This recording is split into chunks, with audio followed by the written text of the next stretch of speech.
कुत्ते को रोटी खिलाने के 8 फायदे जान लो, कभी दुखी नहीं रहोगे। दर्शक बंधुओं, आज की कहानी आपको सोचने पर मजबूर कर देगी। इस कहानी में मैं कुत्ते के बारे में बता रहा हूं। अक्सर हम कई मौकों पर कुत्तों का नाम लेकर मिसाल दिया करते हैं। किसी को गाली देते हैं तो कुत्ते का नाम जुबान पर आता है। गाली आदमी को देते हैं पर नाम कुत्ते का बदनाम होता है। क्या कुत्ता इतना गया गुजरा जीव है? हमने उसे कभी खिलाने पिलाने के बारे में तो नहीं सोचा, चाहे कितने ही दिन से भूखा द्वार पर पड़ा हो, लेकिन हमें कभी उसका नाम इस्तेमाल करने में लज्जा नहीं आई। आपसे निवेदन है कि 5 मिनट का समय निकालकर इस कहानी को जरूर सुन लेना। शायद है आपकी कुछ सोच बदल जाए। एक कुत्ते ने अपने जीवन की कहानी कुछ इस प्रकार बयान की कि हे दुनिया के लोगों, हम पर रहम करो। हमारा कोई घर नहीं होता, कोई आश्रय नहीं होता, कमाकर खाना हमें नहीं आता, हमें वस्त्र भी पहनने का ज्ञान नहीं है। इसीलिए सर्दी गर्मी वर्षा में हम ऐसे ही घूमते रहते हैं। हमें पढ़ना लिखना नहीं आता आपकी तरह, हमें अनुशासन नहीं आता, हमें आपकी तरह बोलना नहीं आता। ये हमारा दुर्भाग्य ही समझिए। पर हमें आपकी तरह भूख भी लगती है, चोट लगने पर हमें आपकी तरह पीड़ा भी होती है, हमें आपकी तरह रोना भी आता है। बस इन्हीं 3 कामों में हम आपकी बराबरी करते हैं। इसलिए हम पर दया दिखाइए, हमें और कष्ट मत दीजिए। ईश्वर ने तो हमें वैसे भी कष्ट देकर ही भेजा है, ऊपर से आप लोग हमें परेशान करते हैं। हम आपकी तरह मनुष्य नहीं हैं, हम पराधीन जीव हैं। जब हमारा जन्म हुआ उस समय हमारे आंख कान बंद थे। कह नहीं सकते कि उस समय आपके जन्म पर जैसे नाचगान होता है, बाजे बजते हैं, खुशी मनाई जाती है, हमारे जन्म पर भी ये सब हुआ होगा। हमारे जन्म पर किसने खुशी मनाई होगी? हम जिस बिछौने पर थे वो रुई की भांति नरम तो था, सर्दी बिल्कुल नहीं लगती थी। मैं मन में सोच रहा था कि किसी बड़े घर में पैदा हुआ हूं, लेकिन जब हमारी आंख खुली तो मैंने देखा कि हमारी मां, जिसे आप लोग कुतिया बोलते हो, वो अपने 4 बच्चों को छाती से चिपटाकर एक भाड़ की राख में पड़ी थी। हम 4 भाई थे, बाकी 3 भाई तो लाल और भूरे रंग के थे। मैं अकेला काला था, सबसे छोटा मैं ही था, इसीलिए कमजोर भी था। मेरी मां हम लोगों के पास जब तब आती थी, क्योंकि उसे भी अपने भोजन की व्यवस्था करनी पड़ती थी। यदि वो ना खाती तो हमें दूध कहां से पिलाती? उस एक पर हम 4 निर्भर थे। वो बेचारी अपने भोजन के लिए इधर उधर दौड़ती रहती थी। कभी भोजन मिल भी जाता था, कभी नहीं मिलता था, लेकिन वो हमेशा हम चारों का बड़ा ख्याल रखती थी। आखिर माँ जो थी वो रात रात भर जागकर गांव की रखवाली करती थी। मजाल क्या जो अनजान आदमी बुरी नीयत से गांव की ओर भी झांक जाए। दूसरे गांव के कुत्ते भी हमारी माँ के डर से गांव में नहीं आते थे। गांव के किसी किसान के खेत में कोई सांड या नील गाय फसल खाने आता तो हमारी माँ उसे दौड़ा कर भगा देती। गांव वालों के लिए इतना सब करने के बाद भी कोई हमारी माँ को स्वेच्छा से भोजन नहीं देता था। उसके लिए उसे मजबूर होकर छीना झपटी करनी पड़ती थी। कई बार तो लोग उसे लाठी डंडों से पीट कर भगा देते। बेचारी उस दिन भूखी रहकर पेट की आग से जलती रहती थी। आखिर भूख तो हमें आपकी ही तरह लगती है, ऊपर से उसे अपने 4 बच्चों की चिंता लगी रहती थी।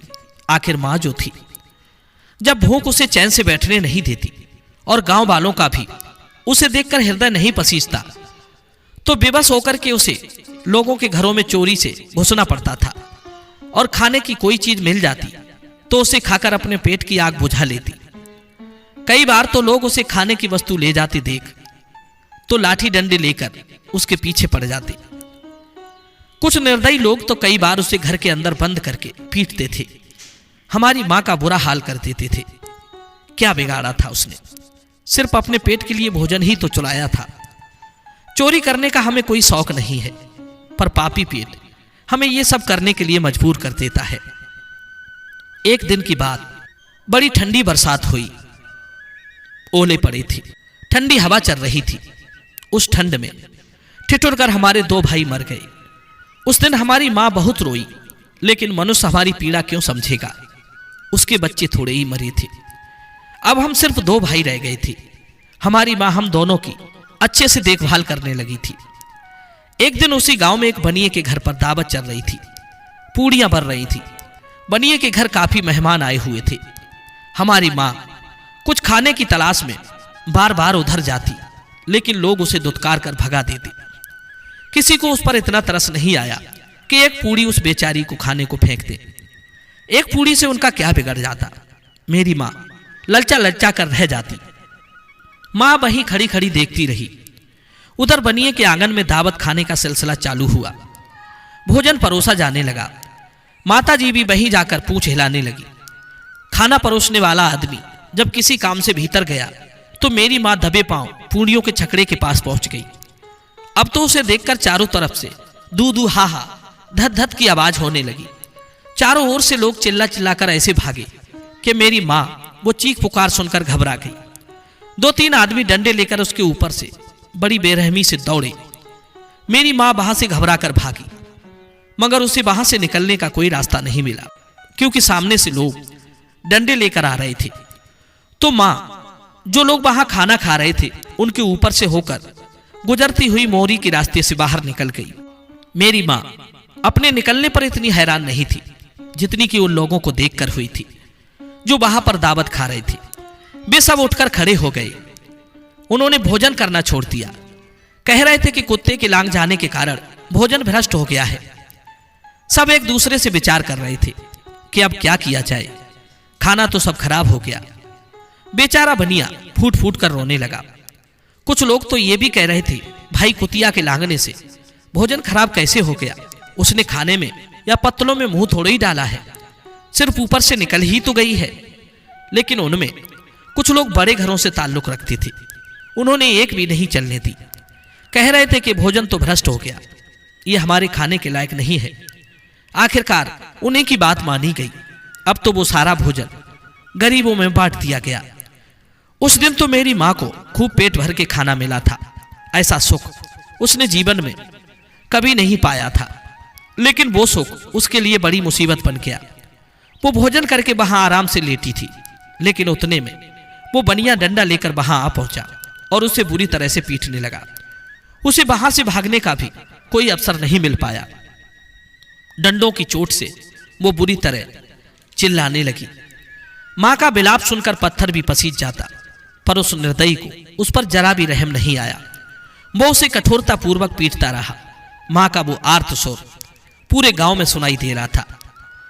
तब कुछ लोग आए और उसे समझाकर बोले, भाई जाने दो, भूख में तो आदमी की भी बुद्धि भ्रष्ट हो जाती है। वो तो एक पशु है, उसे अच्छे बुरे का क्या ज्ञान। अब उसे मारकर आपको क्या मिलेगा? जो होना था सो हो गया।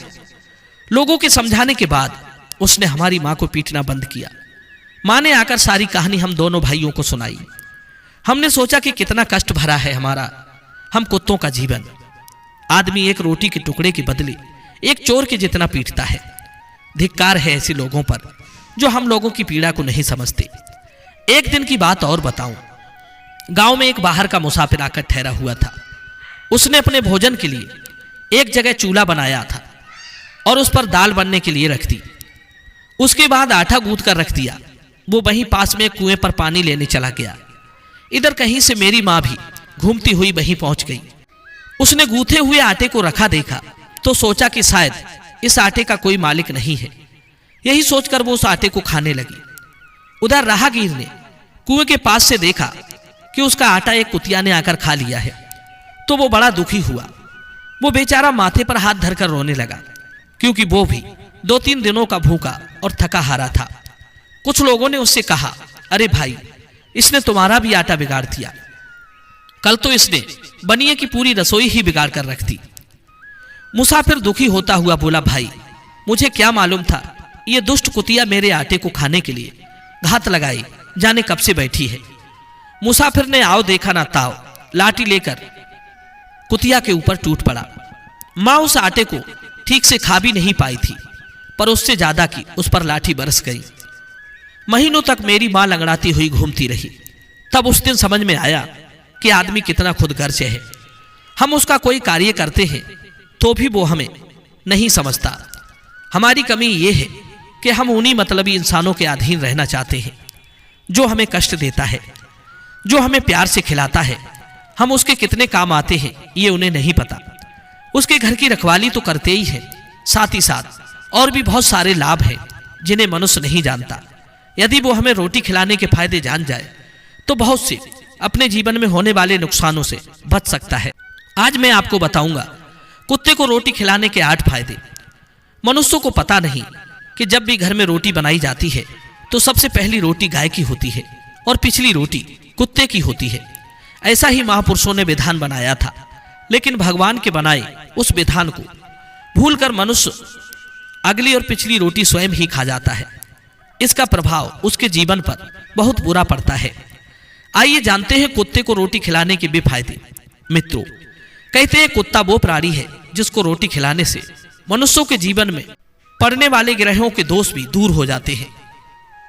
पहला फायदा है कुत्ते को रोटी खिलाने का कि कुत्ते को रोटी खिलाने से शनि का नकारात्मक प्रभाव कम हो जाता है। कहते हैं शनि ग्रह जब अपनी कुदृष्टि डालता है तो आदमी बर्बाद हो जाता है। जिस आदमी पर उनकी महादशा का आरंभ हो जाता है तो बने बनाए काम अपने आप बिगड़ने लगते हैं। वो आर्थिक तंगी का शिकार हो जाता है। उस स्थिति में आदमी यदि कुत्ते को रोटी खिलाता है तो उस पर शनि का कुप्रभाव बहुत कम हो जाता है। नंबर 2, दूसरा फायदा है कि कुत्ते को रोटी खिलाने से भाग्य आपके पक्ष में हो जाता है। आपके घर के अंदर नकारात्मक शक्ति नष्ट हो जाती है। नंबर 3, कुत्ते को रोटी खिलाने से माता लक्ष्मी प्रसन्न हो जाती है और आपके घर में धन दौलत की कभी कमी नहीं रहती।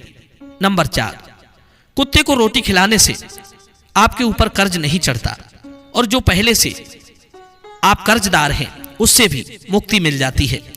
5वां फायदा है कुत्ते को सुबह शाम भोजन देने से आपका व्यापार बहुत अच्छे से चलता है। नंबर 6, कुत्ते को रोटी देने से आपकी आयु की वृद्धि होती है और अटका हुआ धन वापस मिल जाता है। नंबर 7, कुत्ते को रोटी देने से हमेशा आपका स्वास्थ्य अच्छा बना रहता है और मानसिक रूप से आप मजबूत रहते हैं। मन ऊर्जावान रहता है, अच्छे विचार आपके मन के अंदर आते हैं। नंबर 8, कुत्ते को रोटी खिलाने से भगवान प्रसन्न रहते हैं, क्योंकि भगवान को समस्त जीवों की, समस्त प्राणियों की चिंता रहती है और जो समस्त जीवों पर दया दिखाता है भगवान भी उस मनुष्य से हमेशा प्रसन्न रहते हैं। भगवान की कृपा सदैव उस परिवार पर बनी रहती है जो इन मूक पशुओं पर दया दिखाता है। और इसके विपरीत कुत्ते को मारने पीटने वाला मनुष्य दरिद्र होता चला जाता है। आपका भले ही कुत्ते ने नुकसान कर दिया हो, फिर भी उसे नहीं मारना चाहिए। कहते हैं कुत्ता जब रोता है तो अपशकुन होता है, कोई संकट आता है, किसी की मृत्यु होती है। इसलिए कुत्ते को कभी रुलाना नहीं चाहिए। जो बीमार कुत्ते को, घायल कुत्ते का इलाज करवाता है उस पर अश्विनी कुमार सदैव प्रसन्न रहते हैं। वो मनुष्य सदैव निरोगी बना रहता है। दर्शक बंधु, उम्मीद करता हूं ये कहानी अच्छी लगी होगी। तो चलिए आगे भी दोस्तों में शेयर कीजिए। मिलते हैं आपसे अगली वीडियो में एक और चर्चा के साथ। आप सभी का बहुत बहुत धन्यवाद। जय श्री कृष्णा।